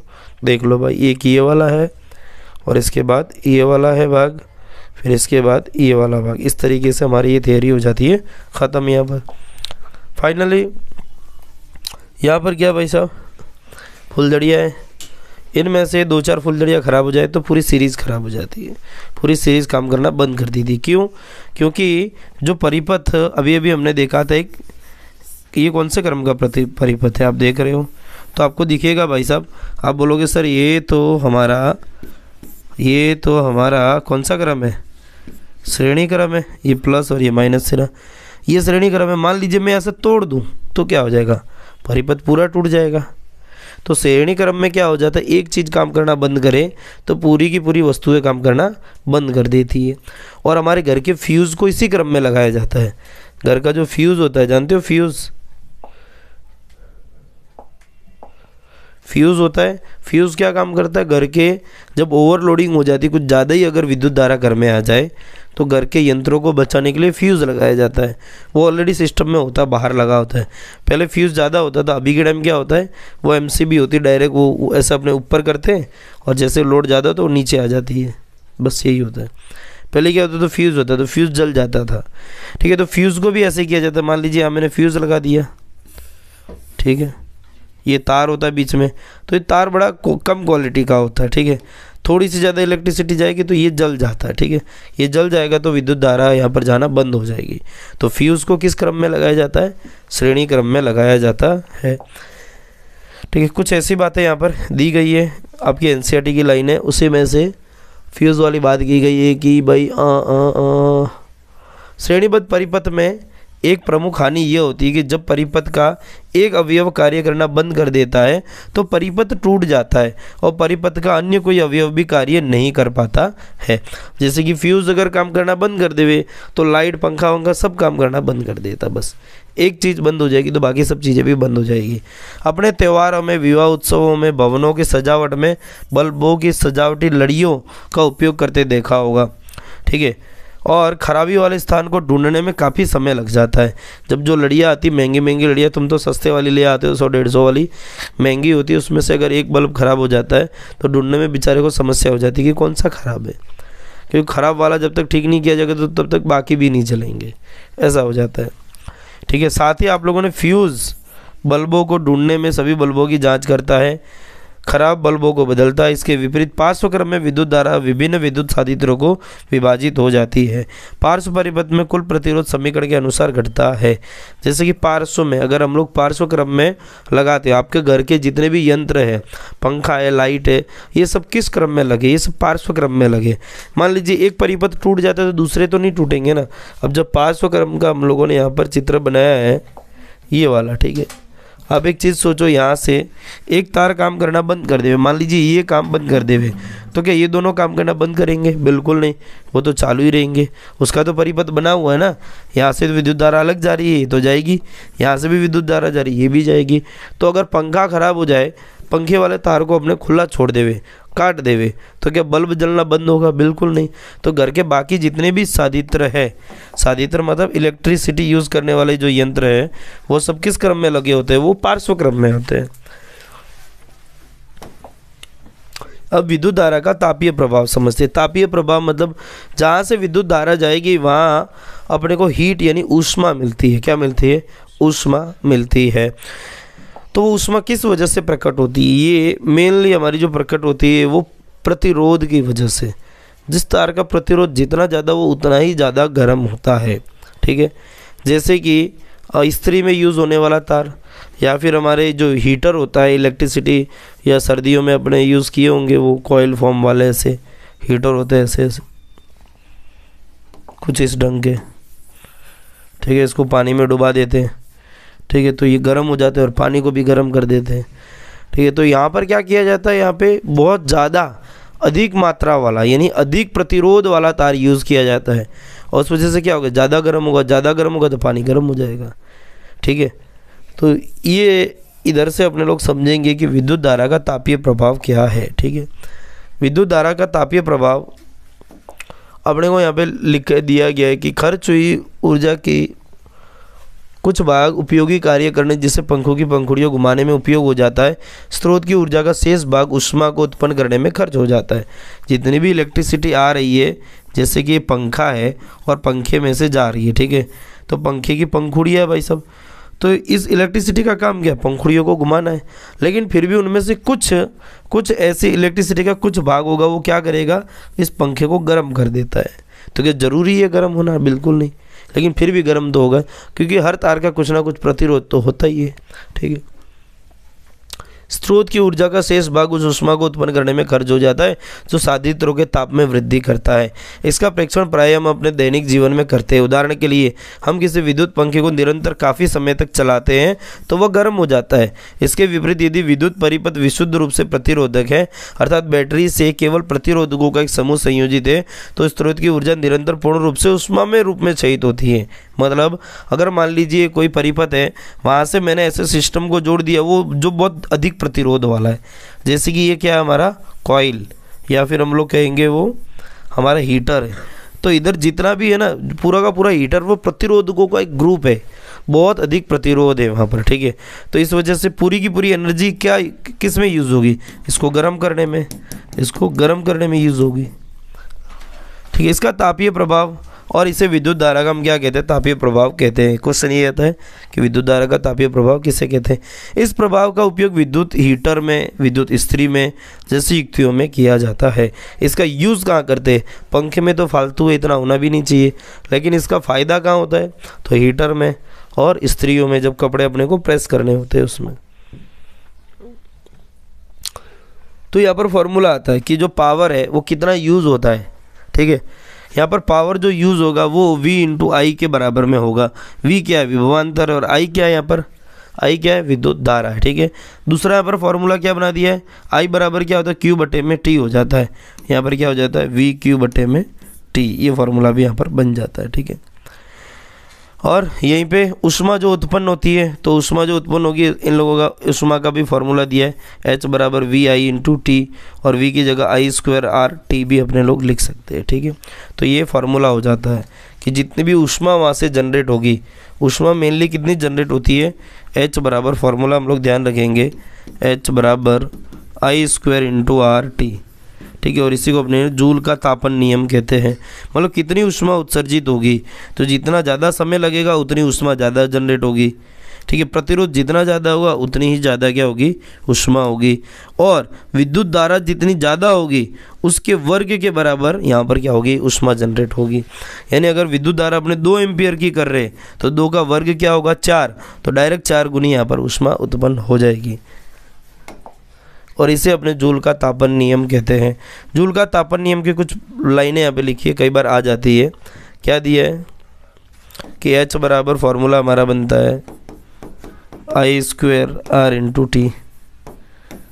ठीक है, अब यहाँ पर बोला है कि किसी प्रतिरोधक में उत्पन्न होने वाली ऊष्मा दिए गए प्रतिरोध में प्रवाहित होने वाली विद्युत धारा के अनुक्रमानुपाती होती है। मतलब ऊष्मा किसके अनुक्रमानुपाती होती है, विद्युत धारा के, विद्युत धारा के वर्ग की। क्या, तो विद्युत धारा का क्या है यहाँ पर, वर्ग के अनुक्रमानुपाती। अनुक्रमानुपाती का मतलब क्या होता है, विद्युत धारा के वर्ग के बराबर में ये बढ़ेगा। विद्युत धारा जितनी बढ़ाओगे उस वैल्यू का वर्ग कर दो और उतनी उतनी ऊष्मा यहाँ पर बढ़ती जाएगी। ठीक है, दी गई विद्युत धारा, दूसरा यहाँ पर क्या, विद्युत धारा के लिए प्रतिरोध के अनुक्रमानुपाती होती है। यानी प्रतिरोध की भी क्या होती है, अनुक्रमानुपाती। प्रतिरोध बढ़ाते जाएंगे और ऊष्मा भी यहाँ पर बढ़ती जाएगी। उस समय के भी अनुक्रमानुपाती होता है, तो समय के भी ये क्या हो जाती है, अनुक्रमानुपाती होता है। बस ये 3 टॉपिक आप यहाँ पर ध्यान रखेंगे। ठीक है, अब यहाँ पर क्या दिया, विद्युत धारा के तापीय प्रभाव के व्यवहारिक अनुप्रयोग। अब तापीय प्रभाव का यूज़ कहाँ किया जाता है, विद्युत टोस्टर में, विद्युत तंदूर में, विद्युत केतली में, विद्युत हीटर में, विद्युत इस्त्री में। जूल के तापन पर आधारित कुछ सुपरिचित युक्तियाँ है। युक्तियाँ मतलब क्या है, यंत्र है, और इनका हम लोग यूज़ करते हैं। ओके, विद्युत तापन का उपयोग प्रकाश उत्पन्न करने में भी होता है। ठीक है भाई, सब जो बल्ब होता है हम जानते हैं, बल्ब आप लोगों ने पहले देखा होगा, कुछ ऐसा बल्ब हुआ करता था गोलाकार। ठीक है, येलो कलर का होता था वो, जानते, जलता था ना, तो इधर बीच में आपको पता होना चाहिए कि यहाँ पे एक वायर होता था, ऐसा ऐसा। ये जो वायर होता था वो टंगस्टन का बनता है। किसका बनता है, याद रखेंगे ये शब्द, टंगस्टन का बनता है ये जो वायर होता है। और आप ध्यान रखना, ये 10 रुपये में ही आता था। अभी के जो बल्ब लेने जाते थोड़े महंगे होते हैं, 60, 100, 150, 200, उनकी गारंटी वारंटी होती है, वो से साल, 1.5 साल, 2 साल, इतने साल वो चल जाते हैं। लेकिन पहले जो बल्ब आते थे गांव साइड एरिया में मिलते थे, येलो कलर के बल्ब होते हैं। ठीक है, वो येलो कलर का बल्ब कितने, 10 रुपये में, 20-25 रुपये में मिल जाता है, ऐसा चेक करके देते हैं। ठीक है, तो उसमें भी इस युक्ति का उपयोग करते हैं। उसमें जो तंतु होता है, ठीक है, वो तंतु पिघलता नहीं, बहुत ज़्यादा ऊष्मा जनरेट करता है, और ऊष्मा की वजह से वो अपने को प्रकाश देता है। जैसे आग जलती है, जहाँ जहाँ आग जलेगी वहाँ अपने को प्रकाश भी मिलेगा। पहले के ज़माने में लोग क्या करते थे, प्रकाश उत्पन्न करने के लिए क्या करते थे, मसाले जलाते थे या कोई आग जल लेकर साथ में चलते थे, तो वो चीज़ गर्म भी तो होती थी, और जो जितनी ज़्यादा गर्म होगी उतनी ज़्यादा वहाँ पर क्या, प्रकाश भी अपने को देगी। तो यहाँ पर क्या होता था, बल्ब के तंतुओं को बनाने के लिए, जो तंतु होते हैं इनको बनाने के लिए टंगस्टन, जिनका गलनांक कितना होता है, 3300 डिग्री सेंटीग्रेड। गलनांक मतलब ये ठोस है। अब ये कब पिघलेगा बताओ, ये कब पिघलेगा, जब वहाँ का टेम्परेचर कितना हो, 3380 डिग्री सेंटीग्रेड हो। अब आपको बता दूँ, पानी कितने डिग्री सेंटीग्रेड पे वो बोलता है, वो द्रव से वाष्प कब बनता है, 100 डिग्री पे। जब आपका पानी उबलता है, सोच लो वो कितना टेम्परेचर होता है, 100 होता है, और ये कितना गुना है इसका, 33 गुना ज़्यादा। इतना ज़्यादा टेम्परेचर अगर मिलेगा किसको, इस बल्ब को, तो ही जाकर ये फ्यूज़ होता है, तो ही जाकर ये ख़राब होता है, ये तार पिघलेगा, या सॉलिड से वो क्या बनेगा, लिक्विड बनेगा, या ठोस से क्या कहेंगे, वो द्रव बनेगा, बाकी ये नहीं बनता है। तो यहाँ पर भी इस युक्ति का उपयोग किया जाता है। उच्च गलनांक की एक प्रबल धातु है, विद्युत रोधी टेक का उपयोग करके तंतु के यथासंभव ताप विलगित बनाना चाहिए। प्राय बल्बों में रासायनिक दृष्टि से अक्रिय नाइट्रोजन तथा आर्गन गैस भरी होती, ध्यान रखेंगे। इसके अंदर मान लीजिए बल्ब जो होता है उसमें आप बहुत शांति से, बहुत अच्छे से इसमें छेद कर देंगे, ठीक है, बहुत छोटा सा छेद कर दो, तो क्या वो बल्ब काम करेगा भाई? नहीं करेगा, ठीक है, क्योंकि उसके अंदर जो गैस भरी होती है उसकी वजह से वो ज़्यादा प्रकाश देता है। कौन सी गैस भरी होती है? नाइट्रोजन या और आर्गन इसमें भरी होती है, ठीक है, जिससे तंतु की आयु में क्या होती है? वृद्धि होती है। तंतु द्वारा उपयुक्त ऊर्जा का अधिकांश भाग ऊष्मा के रूप में प्रकट होता है, उसका अल्प भाग विकसित प्रकाश के रूप में भी दृष्टिगोचर होता है। भाई इसमें जो तंतु होता है ये जलता है, इस वजह से क्या होगा, उसमें ऊष्मा भी प्रकट होती है। मतलब बल्ब को छूना, ठीक है, बल्ब को टच करना, वो येलो वाला, ये एलईडी वाला नहीं, एलईडी वाला तो गर्म हो ही जाता है 2-3 घंटे बाद, वो थोड़ी देर लगाओगे 1 मिनट के बाद टच करना तो भी बहुत ज़्यादा गर्म होता है, ठीक है। और उसके बाद क्या होता है, विकृत प्रकाश के रूप में भी दृष्टिगोचर होता है। मतलब ये क्या करेगा, ऐसा प्रकाश फैलाएगा, ऐसा, और प्रकाश की वजह से अपने को लगता है अरे वाह बल्ब तो काम कर रहा है, अपने को लाइट दे रहा है, ठीक है।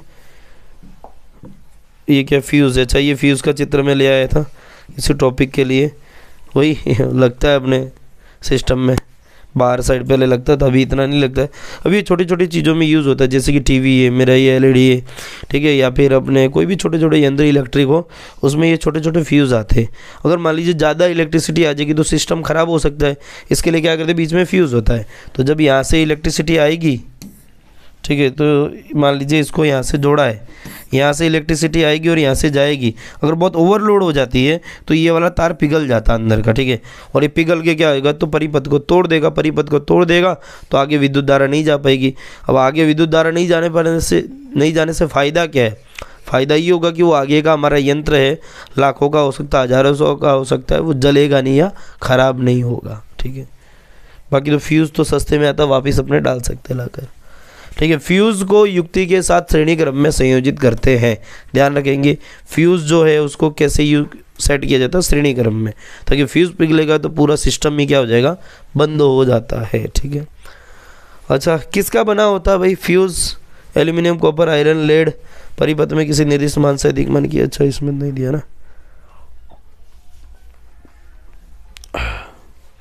ये कहाँ रखा जाता है? हाँ, इसमें एक बात की गई है कि फ्यूज़ का जो तार है वो प्रायः धातु के सिरे वाले पोर्सेलन अथवा इसी प्रकार के विद्युतधारी पदार्थ के कार्टिज में रखा जाता है। जो फ्यूज़ है ना, आप देखोगे जैसे ये था, ये जो पदार्थ होता है, ये यहाँ का भाग होता है, ये कैसा होता है, विद्युत रोधी होता है। साथ ही में यहाँ पर क्या दिया है, फ्यूज़ अनेक प्रकार के होते हैं, जिसमें कि 1 एम्पियर वाला, तो 2 एम्पियर वाला, तो 3 एम्पियर वाला, 5 एम्पियर वाला, 10 एम्पियर वाला। होगा कैसे, जैसे कि कोई फ्यूज़ है, ठीक है, वो है हमारा 5 एम्पियर का, मैंने ख़रीदा कि भाई 5 एम्पियर का मेरे को दे दो, ठीक है। तो फ्यूज़ के यहाँ से विद्युत धारा जा रही है, इधर की ओर जाएगी, वो तब तक जाती जाएगी, तब तक जाएगी जब तक कि विद्युत धारा कितनी हो, 5 एम्पियर ही हो। 5 एम्पियर से ज़्यादा हो जाएगी तो क्या होगा, ये तार यहाँ से पिघल कर टूट जाएगा, ठीक है, तो क्या हो जाएगा, परिपथ पूरा का पूरा बंद हो जाएगा। अब आ रहा विद्युत शक्ति, लास्ट टॉपिक है हमारा आज का। विद्युत शक्ति आईएमपी टॉपिक रहता है। आपने सुना होगा कि घर में जब विद्युत धारा का जो बिल आता है, आप जब यूज़ करते हैं, गवर्नमेंट आपको इलेक्ट्रिसिटी देती है, तो बिल में आप लोगों ने कभी न कभी सुना होगा कि इसने जो विद्युत धारा यूज़ की है या हमने यूज़ की है, उसमें हम लोगों ने 10 यूनिट जलाए हैं, 200 यूनिट, 300 यूनिट, 400 यूनिट, 500 यूनिट। वो क्या होता है यूनिट, ठीक है, यूनिट क्या होता है भाई, यूनिट वही होता है शक्ति की, कितनी शक्ति हम लोगों ने यूज़ की है। कैसे कैलकुलेट करते, क्या होता है, आपने पिछली कक्षा में ये अध्ययन किया था कि कार्य करने की दर को विद्युत शक्ति कहते हैं, ठीक है। परिभाषा क्या हो जाएगी, ये कार्य करने की दर को विद्युत शक्ति कहते हैं, यानी इसका फॉर्मूला क्या बनता है, P बराबर क्या हो जाता है, W/T। तो कार्य करने की दर क्या कहलाती है, विद्युत शक्ति, ये इसका एक फॉर्मूला हो जाता है, ठीक है। ऊर्जा के उपभुक्त होने की दर को भी शक्ति कहते हैं। सही बात है, ऊर्जा के उपभुक्त होने की दर को भी क्या कहते हैं? शक्ति कहते हैं। शक्ति के अनेक सूत्र है, ठीक है। पी के यानी शक्ति यानी पावर के अनेक सूत्र है। P बराबर W/T तो होता ही है, लेकिन यहाँ पर P बराबर क्या V इंटू आई भी दिया है, तो P बराबर क्या होता है? I इंटू I² R दिया है। देखो I² R कहाँ से आया? P बराबर क्या होता है? VI होता है, ठीक है। अब यहाँ पे I² R भी दिया है, तो P बराबर होगा V इंटू आई होता है। अब ओम के नियम से हम लोग क्या जानते हैं? V बराबर IR होता है, ये होता है कि नहीं होता? हम लोगों ने ओम के नियम में पढ़ा है। तो V की जगह क्या कर देंगे? IR रख देंगे।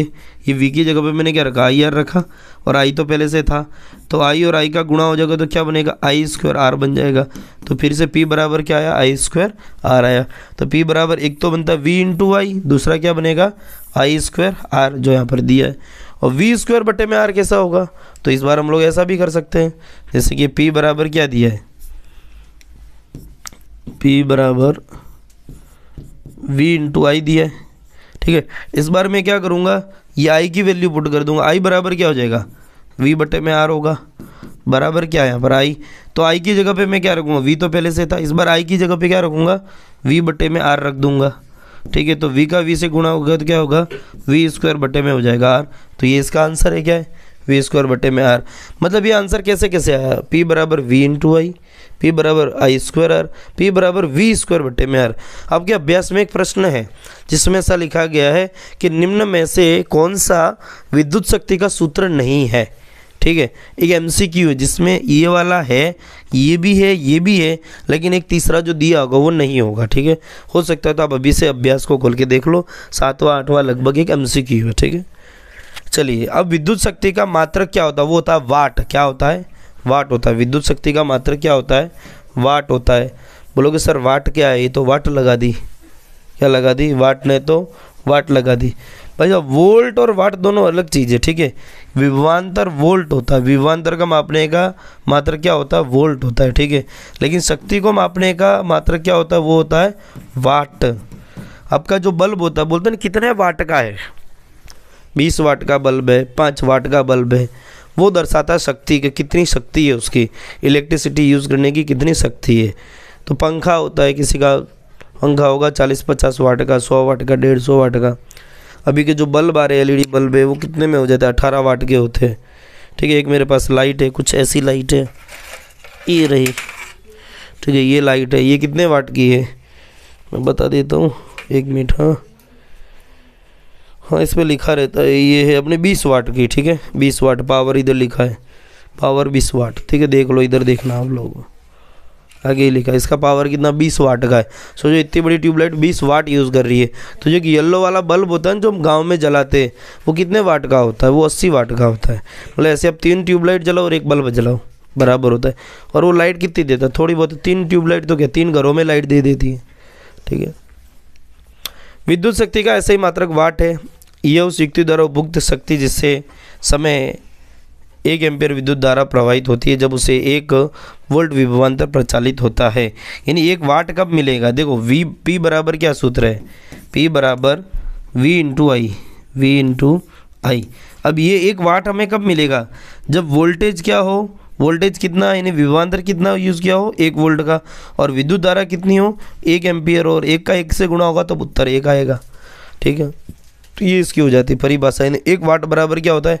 1 वोल्ट गुणे 1 एम्पीयर, ठीक है। अब यहाँ से अपना एक क्वेश्चन आता है बहुत अच्छा सा कि भाई साहब एक यूनिट किसे कहते हैं? 1 किलोवाट आवर किसे कहते हैं? ये खाली जगह में पूछा जाता है, ठीक है। तो वाट शक्ति का छोटा मात्रक होता है। वास्तविक व्यवहार में हम इसके काफ़ी बड़े मात्रक किलोवाट का प्रयोग करते हैं। 1 किलोवाट बराबर क्या होता है? 1000 वाट के बराबर होता है। जैसे 1 ग्राम, किलोग्राम मतलब कितना? 1000 ग्राम होता है, वैसे ही इसका भी होता है। अब हम समझ रहे 1 किलोवाट आवर क्या होगा, ठीक है। यहाँ पर 1 किलोवाट आवर, ठीक है, क्या होता है? यानी इसी को अपने को 1 यूनिट भी कहते हैं। आपका क्वेश्चन आ सकता है कि 1 यूनिट को परिभाषित करें, तो 1 किलोवाट आवर बराबर 1 यूनिट कैसे करेंगे भाई? 1 किलो का मतलब क्या होता है? 1000। किलो का मतलब क्या होता है? 1000 होता है, ठीक है। कितना वाट? 1000 वाट। कितना? 1000 वाट। 1000 वाट को अपने लोग कितने टाइम तक यूज़ करें? 1 घंटे तक। कितना घंटा तक? 1 घंटे तक यूज़ करेंगे तो कितना बनेगा? 1 यूनिट बनेगा। ठीक है, साथ ही 1 यूनिट यहाँ पर अपने मैं इधर घंटा 1 घंटा लिया, अगर इसको मैं सेकंड में कन्वर्ट करूँ तो क्या होगा? जैसे कि ये तो क्या है 1000 वाट है, ठीक है, गुणा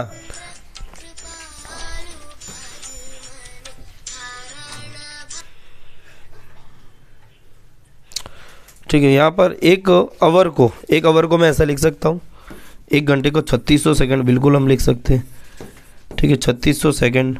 तो अब इनका जब अपने सॉल्व करेंगे तो ये 36 कितना 36 और कितने जीरो 1 2 3 4 और 5 है, गुणे 10⁻6 जूल अपने लिख सकते हैं। किसके बराबर होता है? 1 यूनिट या 1 किलोवाट आवर के बराबर होता है। कितना होता है?